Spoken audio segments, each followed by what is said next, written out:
Et voilà, nous étions hier au 7e jour de combat en Ukraine, 7 jours de combat marqués par la chute d'une des plus grandes villes du sud de l'Ukraine, la ville de Kherson. On va continuer de parler de cette situation ce matin avec nos experts internationalistes que nous retrouvons en plateau ce matin. Dites-nous, Style Poton, bonjour. Bonjour, cher Christian. On rappelle aux téléspectateurs que vous êtes juriste internationaliste de formation. Emile Guérin, bonjour. Bonjour. Merci d'être là, consultant en communication et gestion des crises. Oui, la crise, ça se poursuit en Ukraine et des villes qui tombent déjà. Doit-on parler déjà d'une victoire programmée de la Russie sur l'Ukraine et ses alliés? Vous savez, on est au-delà de la crise. Nous sommes en guerre. Enfin, l'Europe est en guerre. C'est évident. Toutes les grandes puissances savent que le président va tomber. Il y a quelques jours, 4 jours avant, le président Macron lui avait même proposé de l'estrader, mais il n'a pas voulu et il a déclaré, Macron, que Zelensky a préféré la résistance et il ne peut que le soutenir. Hier, Biden s'est exprimé et donc tout le monde a laissé le champ libre à la Russie. On a beau crier, on a beau mis la Russie sous sanction, mais on sait que ça n'aboutira à rien et que Kiev va tomber. Maintenant, comment Poutine va gérer Kiev, ça c'est la grande inconnue. Mais ce qui est sûr, on a des millions déjà de réfugiés qui sortent et que ce qui est ahurissant, on constate que même l'Angleterre refuse d'accueillir les réfugiés. L'Angleterre qui assène des sanctions à la Russie. L'Angleterre qui condamne l'invasion de guerre, refuse d'accueillir les réfugiés. Vous voyez, il y a eu une hypocrisie internationale. Et même quand vous observez les sanctions, on sait que les pays qui en souffrent ou qui en ont souffert, ça n'a rien changé. L'Iran est sous sanction depuis des années, la Corée du Nord depuis des décennies, vous rappelez le cas de Cuba, et ainsi de suite, mais on constate que ça n'aboutit à rien. Et une puissance comme la Russie, jusqu'à l'heure où nous parlons, les États-Unis continuent d'acheter de 600 à 1 million de barils par jour à la Russie. Ce n'est pas encore coupé. Alors que les États-Unis ont la possibilité de produire eux-mêmes. Ils ont suffisamment de matière pour être indépendants de façon énergétique. Il ne le faut pas. Les Allemands également. Donc, ils n'ont pas encore fermé le robinet du gaz et du pétrole. Bon, peut-être qu'ils sont en train de réfléchir comment ils vont y arriver, mais ce sera très difficile. Et la Russie pense à autre chose déjà. Et ça passe à autre chose. Au finish, on aura un cessez-le-feu, on aura un accord et les choses. Justement, on reviendra sur le cessez-le-feu en cours de discussion. On apprend déjà qu'il y a déjà un peu plus d'1 million de réfugiés qui essayent de se trouver une place dans les pays voisins à l'Ukraine. Alors, avec cette situation en cours aujourd'hui, quelle sera l'attitude du président Zelensky? Alors, d'abord, son attitude, je ne sais pas si c'est possible de réfléchir par rapport à ça, puisqu'on le constate déjà. C'est-à-dire, il a eu la possibilité de quitter le pays, mais il a dit non, qu'il veut rester. Mais pourquoi il veut rester? Parce que je pense qu'il faut comprendre son attitude à travers le sursaut nationaliste qu'il a pu créer. Quand même, cette guerre, c'est vrai que la Russie progresse sur le terrain, mais il y a 2 éléments très importants que cette guerre a apporté. C'est que Zelensky s'est révélé comme un grand leader, mais surtout comme un héros. Et même si on retrouve son corps demain dans les rues de Kiev, c'est dit, l'histoire va enseigner que c'est un héros. L'histoire va enseigner que c'est un héros. Le deuxième élément dont je voulais parler, c'est à dire quoi? On constate quand même une structuration de l'élan nationaliste au sein des Ukrainiens. Ce qui témoigne de ce que les dynamiques qu'il a eues en Ukraine, notamment la première dynamique pro-européenne en 2004 à travers la révolution orange, et ensuite la deuxième dynamique à travers la révolution de la place Maïdan en 2014, c'est que cette dynamique confirme l'attitude des Ukrainiens et de leur président de ce que le pays est en train de tourner petit à petit vers l'Europe occidentale. Et d'ailleurs, cette dynamique a été consacrée par la demande qui est aussi un moyen de mettre la pression sur la Russie. La demande exprès du président Zelensky qui demande au Parlement européen une procédure spéciale pour pouvoir adhérer à l'Union européenne, parce que pour adhérer à l'Union européenne, la procédure peut durer 10 ans. Et cette procédure spéciale a été soutenue par le Parlement européen. Quoique, il faut que les 27 pays membres de l'Union européenne votent à l'unanimité l'adhésion d'abord, avant que l'Ukraine n'adhère à l'Union européenne. Donc, je pense que Zelensky s'est révélé comme un grand leader et surtout que en tout cas, son cas va être un véritable problème pour la Russie, notamment pour Poutine, vu les liens qu'il y a entre les deux peuples slaves des deux côtés. D'accord. Alors, comment vous entrevoyez la suite? On a à 7 jours, n'est-ce pas, des combats sur le terrain et l'Ukraine qui, de jour en jour, se retrouve en position de faiblesse. Quelle est, votre appréciation? Comment vous voyez l'avenir de l'Ukraine les tout prochains jours? Je pense que quand on fait de la prospection, on ne peut que s'inspirer des faits passés, des situations similaires à ce qui s'est passé. D'abord, l'intervention de la Russie est une violation du droit international et des principes les plus élémentaires des relations internationales. Ça a été le cas de l'intervention américaine en Irak. Et donc, jusqu'aujourd'hui, on continue de rappeler aux Américains que vous avez violé le droit international public en intervenant sans l'aval de l'ONU en Irak. C'est-à-dire qu'il y a eu un précédent déjà. Donc, ça va continuer. Et c'est-à-dire, on va chaque fois rappeler à Poutine, à la Russie, que l'intervention militaire en Ukraine, d'accord, c'était dans le cas de violation, c'est passé en violation du droit international. Ensuite, ce qui va se passer aussi, il y a quand même dans ce qu'on observe là, ce qu'on peut qualifier de crime d'agression, qui fait partie de l'un des crimes dont la CPI est compétente.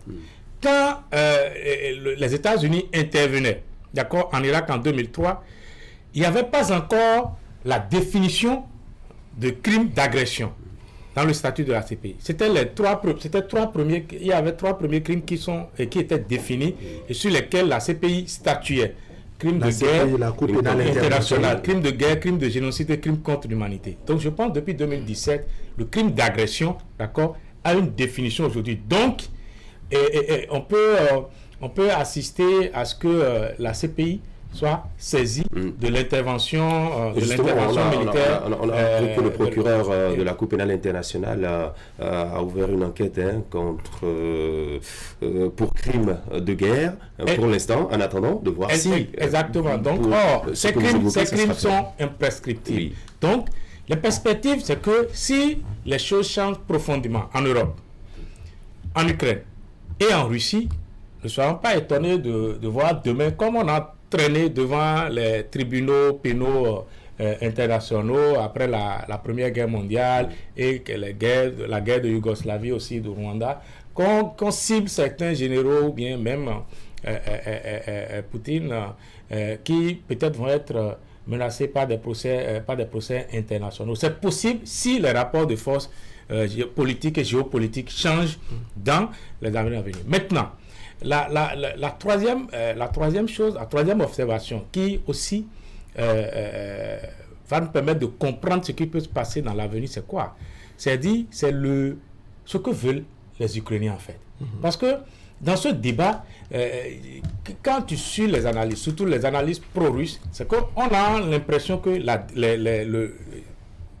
on ne tient pas compte de la volonté, du désir ardent de liberté du peuple ukrainien.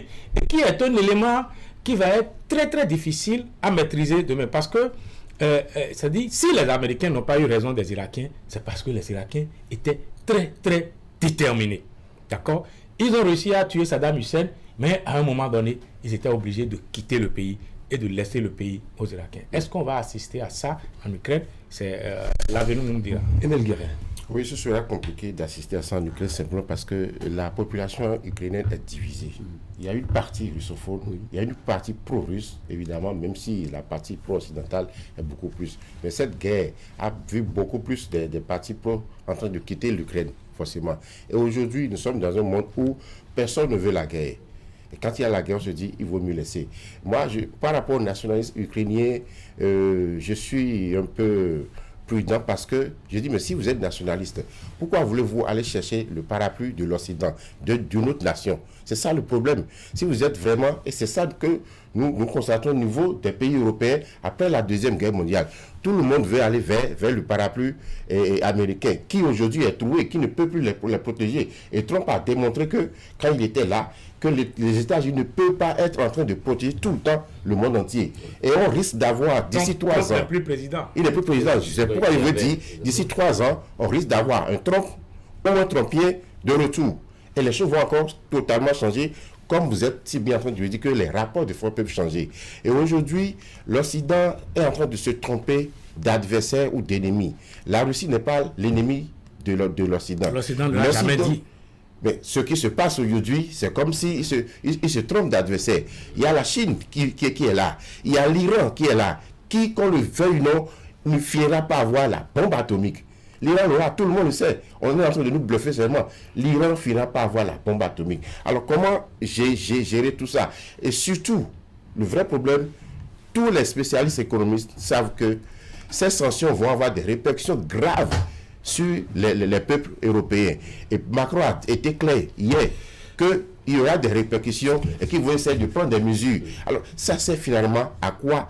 Pendant que les bombes pleuvent sur la population civile en Ukraine, on ne cherche pas à aller proposer un accord de paix à Poutine parce que, comme vous le dites, les Ukrainiens veulent quoi? La seule chose que les Ukrainiens veulent, enfin, cette partie-là, c'est d'être sous le parapluie occidental, donc l'OTAN. Mais je vous dis, les années à venir, l'OTAN finira par disparaître. Vous avez constaté que l'Allemagne est en train de dégager 100 milliards d'euros pour renforcer son armée. Ça veut dire que tout le monde a commencé par réfléchir, mais il faut qu'on se délecte de la tutelle américaine. Parce que si l'Ukraine était militairement puissante, ce qui est arrivé ne serait pas en train d'arriver. Et si l'Ukraine était membre de l'OTAN, ce qui est arrivé ne serait pas aussi... L'Ukraine ne serait jamais membre de l'OTAN à partir du moment où sa position... Écoutez, si les membres de l'OTAN... Sarkozy a été très clair lors de la crise géorgienne en 2008 en promettant à Poutine que l'Ukraine et la Géorgie n'entreront jamais dans l'OTAN. C'était clair. Et ce n'est pas lui seul. Vous vous rappelez que d'autres avaient fait cette promesse-là, que ce soit Bush père, Bush fils aussi, ils ont fait cette promesse-là. Et il y a eu des spécialistes comme Kissinger, Henry et Brzezinski qui ont dit en son temps qu'il ne faut jamais franchir cette ligne-là, qu'il ne faut jamais que l'OTAN accepte que ces deux pays rentrent dans l'OTAN, sinon ce sera la catastrophe. Eh bien, c'était une prophétie, c'est en train d'être arrivé. Parce que vous savez, une grande puissance a la largeur de définir, ses frontières, a la largeur de définir son assurance sécuritaire au niveau de ses frontières. Regardez le bazar que les États-Unis font au Venezuela, parce qu'ils ne veulent pas avoir un État qui non aligné. Vous comprenez? Donc, il faut semer du trouble dans ces pays-là pour pouvoir les récupérer. La Russie fait pareil, au point même d'oser, d'avoir l'autre credence, d'influencer les élections aux États-Unis. C'est ça que nous essayons. Aujourd'hui, la Russie est l'armée la plus puissante électronique. Il y a une guerre électronique qui est en train de faire. Elle a des aéronefs plus fictives que ce que les États-Unis ont, qui ont fait leur preuve en série. Donc aujourd'hui, évidemment, ce seraient les rapports de force, mais je dis, ceux qui vont perdre, ceux qui sont en train de se dévoiler aujourd'hui, c'est l'Europe. Alors, je note, Christian, si vous permettez, que vous avez une analyse plutôt critique envers l'OTAN, que vous semblez trouver que c'est l'OTAN qui attise même le feu dans ce conflit entre l'Ukraine et la Russie. Quels sont vos éléments? Sur quoi vous vous basez pour trouver que l'OTAN pourrait même disparaître bientôt? Il suffit de savoir pourquoi l'OTAN était née. L'OTAN était née pour se prémunir de la menace russe et US, donc l'Union soviétique. Oui, vous ne le voyez pas jouer sur l'Union soviétique actuellement. A disparu. Pourquoi l'OTAN va exister? Et Gorbatchev avait été tellement bluffé, et on lui a dit, il faut faire éclater le pacte de Varsovie. Ce qu'il a fait. Donc il est normal que l'OTAN disparaisse. L'OTAN n'a pas disparu. L'OTAN est toujours en place. Et pourtant, nous sommes en train d'assister. Et qu'est-ce que l'OTAN fait? L'OTAN débarque en Yougoslavie en 1999. On a vu tout le bazar qui a été créé, tous les massacres qui ont été faits, plus de 100 000 morts en Yougoslavie, on a vu en Afghanistan. Donc, ça veut dire que l'OTAN ne peut plus continuer à exister. Et si, comme je le disais tout à l'heure, si le pouvoir américain basculait du côté Trump, alors là, nous allons assister forcément à une mort de l'OTAN. Et Macron, je vous rappelle que Macron a dit il y a quelques mois que l'OTAN était dans un état de mort cérébrale. Sarkozy, il y a quelques jours, après sa rencontre avec Macron, disait l'OTAN n'existe plus. Enfin, l'OTAN ne fonctionne plus. L'ONU ne fonctionne plus. L'Union européenne ne fonctionne plus. Rien ne fonctionne. Une paralysie totale. Absolument, ça ne fonctionne pas. Si ça fonctionnait, c'est ce que je disais la dernière fois. Quelles sont les démarches qui ont été faites par ces organisations, surtout l'ONU, qui doit être très active envers Poutine. On sait ce que Poutine voulait. Cette escalade. Vous comprenez? Voilà. Puisqu'on sait ce que Poutine voulait, on savait aussi ce que voulaient les Ukrainiens. Aujourd'hui, je constate malgré que l'Ukraine a été sacrifiée. Zelensky a été manipulé, il a fait le jeu parce que Biden savait depuis que les États-Unis allaient attaquer. La Chine également, puisque la Chine avait même proposé à la Russie d'attendre la fin des Jeux Olympiques. Ce que, comme Poutine, on le connaît spécialiste des surprises, qu'il est imprévisible, il ne l'a pas fait. Ça veut dire qu'il savait que Poutine allait attaquer. Mais on n'a rien fait. Ça veut dire quoi? Pour moi, je pense que personne se dit, bon, pour ne pas montrer à la face du monde qu'on s'est couché devant Poutine, laissons-le, il écrase Zelensky, il écrase l'Ukraine, on va dire, c'est parce qu'il est plus fort. Comme nous on avait fait ailleurs. Donc voilà, c'est comme ça. Oui, la disparition de l'OTAN, est-ce que vous prévoyez ça aussi? En fait, ce qui est grave, c'est totalement le contraire. Parce que s'il y a une chose que l'invasion de l'Ukraine, quand même, a confirmé, ou bien a révélé, c'est que l'OTAN est plus que jamais d'actualité. Même les dirigeants de l'OTAN n'y croyaient pas. Mais aujourd'hui, d'accord, il y a des pays qui sont dans l'OTAN qui disent, mais Ukraine aujourd'hui, peut-être demain, c'est moi. Et donc, il y a des pays qui sont en train de penser, il y a des pays qui n'étaient pas dans l'OTAN, qui sont en train de s'interrogent à qui le tour aujourd'hui en disant que, est-ce qu'on ne peut pas aller vers l'OTAN?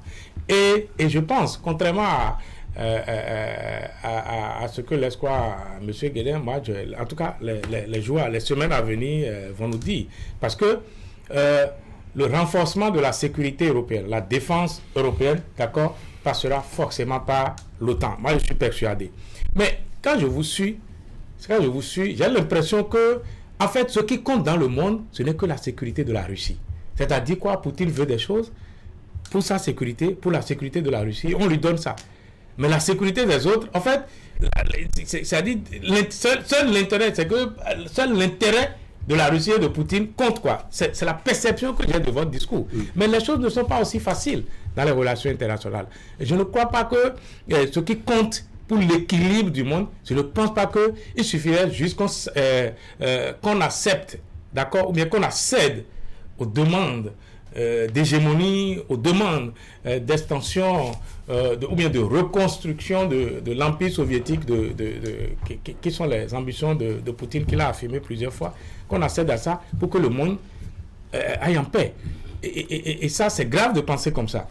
Ce que je pense contrairement, c'est quoi? C'est que l'OTAN a toujours travaillé avec l'URSS, avec la Russie sous Poutine.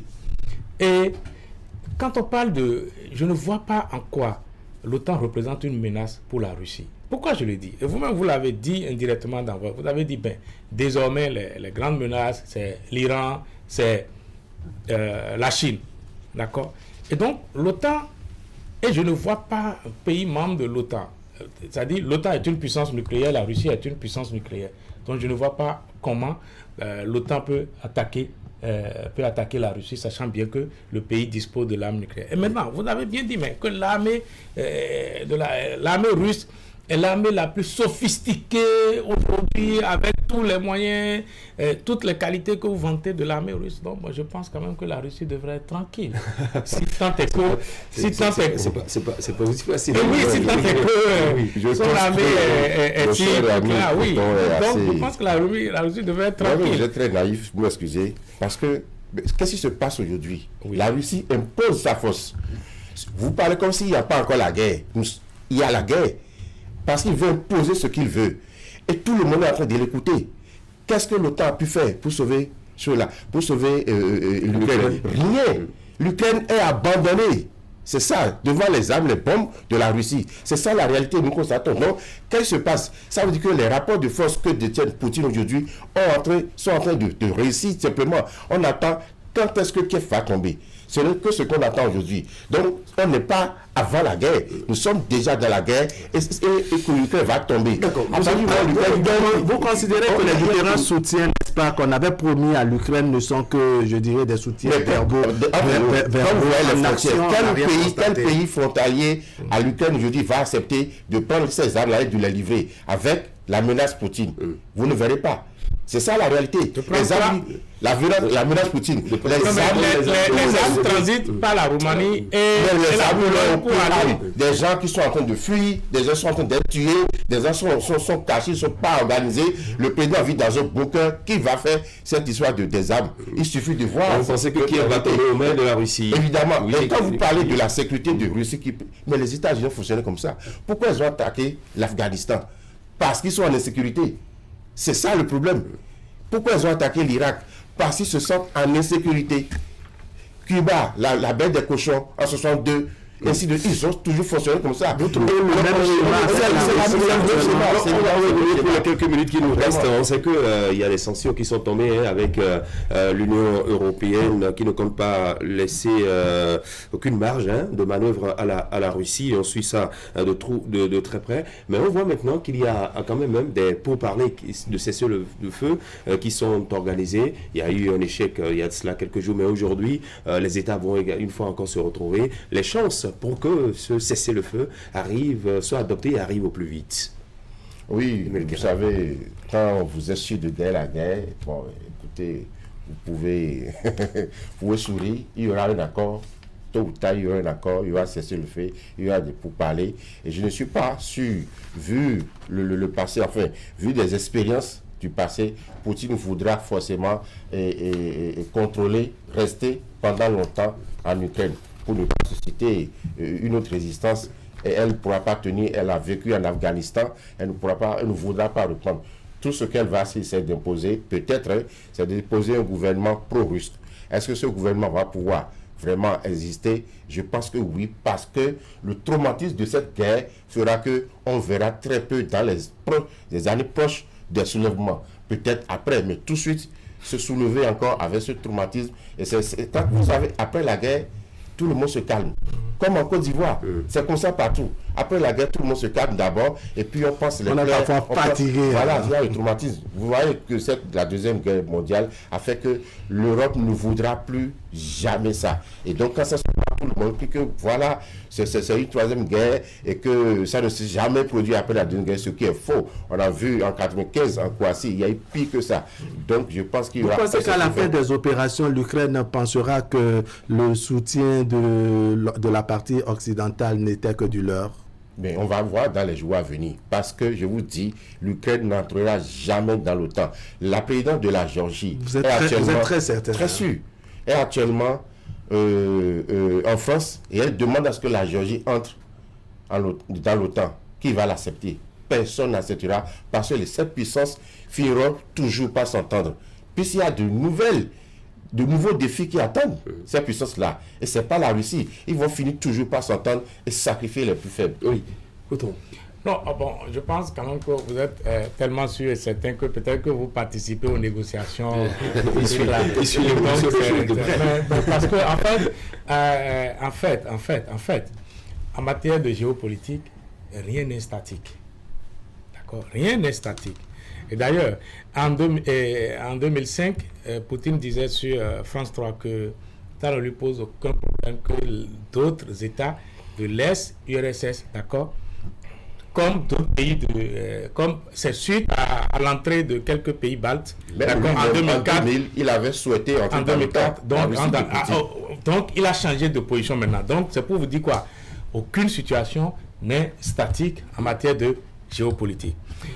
Avant, il y a un paradigme qui, en quelque sorte, qui régente la géopolitique, qui était de ce que la géopolitique commande la politique. Mais on est en train de voir l'inverse maintenant, c'est-à-dire la politique parfois influence et commande la géopolitique. Et vous l'avez si bien dit, que si c'était Trump qui était au pouvoir, peut-être les choses se seraient autrement.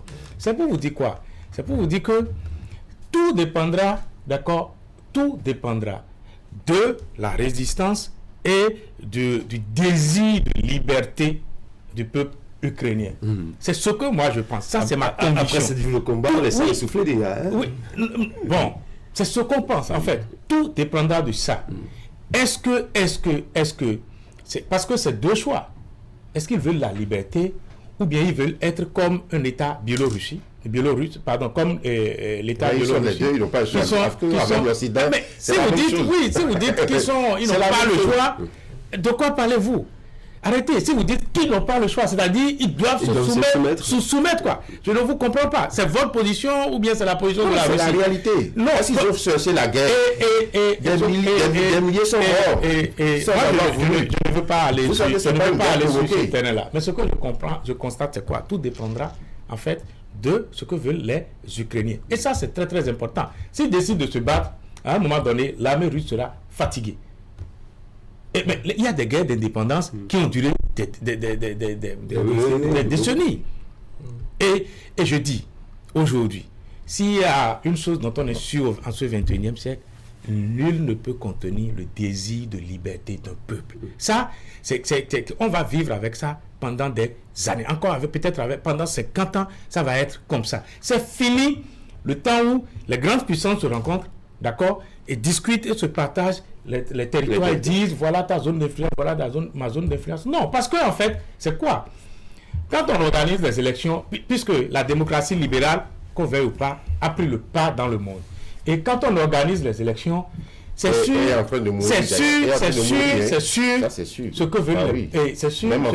que veulent les peuples, que les élections tranchent, en fait.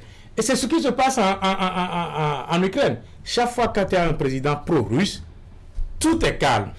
Mais dès qu'il y a un président pro-occident, c'est que les choses, les tensions se réveillent. Merci.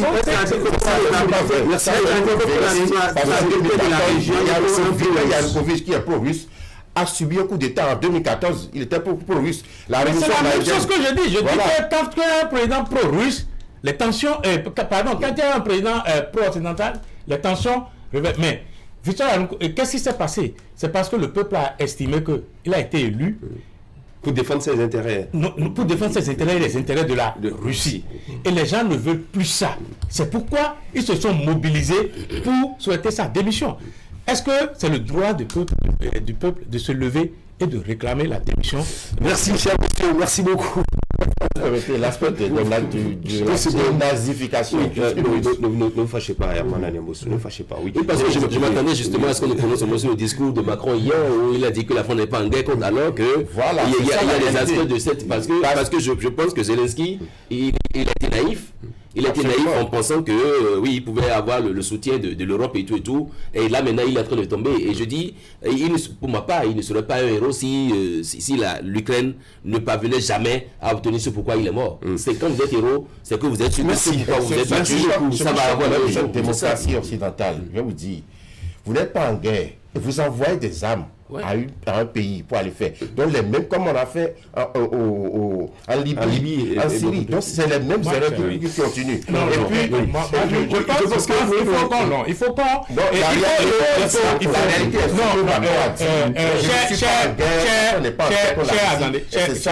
Tous les autres pays. Cher monsieur Guérin, en fait, qu'est-ce qu'on a assisté? On a assisté à quoi en Syrie? À ce que la Russie, qui n'est pas en guerre, a soutenu Bachar al-Assad. Donc, les États se comportent comme ça. Merci beaucoup. Merci. Merci à vous. Sur le plateau on vous raccompagne à la revue de presse, le point de l'actualité. On va grignoter quelques petites minutes à la diffusion ce matin. C'est parti.